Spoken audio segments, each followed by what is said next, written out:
আসসালামু আলাইকুম, আমি রেড শপ থেকে ডিজি বলছি। আজকে আমি দেখাবো কিভাবে আপনি আপনার স্ট্রিট ফাস্টে কানেক্ট করতে পারবেন। লাস্ট ভিডিওতে আমি পাঠাও আর রেডএক্স ইন্টিগ্রেট করা দেখিয়েছি। আজকে আমি স্ট্রিট ফাস্ট ইন্টিগ্রেট করা দেখাবো। তো এটা হচ্ছে সেটিংসের শিপিং পার্টনার্সের অপশনটা। এখান থেকে আমি স্ট্রিট ফাস্টটা অ্যাক্টিভ নামে ক্লিক করব। এখানে দুটি অপশন আছে, একটি হচ্ছে এপিআই কি আর একটা হচ্ছে এপিআই সিক্রেট। এর জন্য আমাকে স্ট্রিট ফাস্টের ড্যাশবোর্ডে যেতে হবে। স্ট্রিট ফাস্টের ড্যাশবোর্ডে গিয়ে এখান থেকে মোরে ক্লিক করব। এখানে এপিআই অপশনটি আছে, এপিআই অপশনটি ক্লিক করব।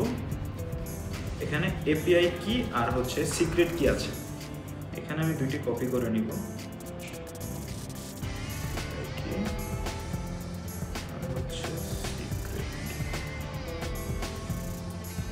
সাবমিট করে দেবো। That's it. এভাবে আমি স্ট্রিট ফাস্টই কানেক্ট করে ফেলেছি। ধন্যবাদ।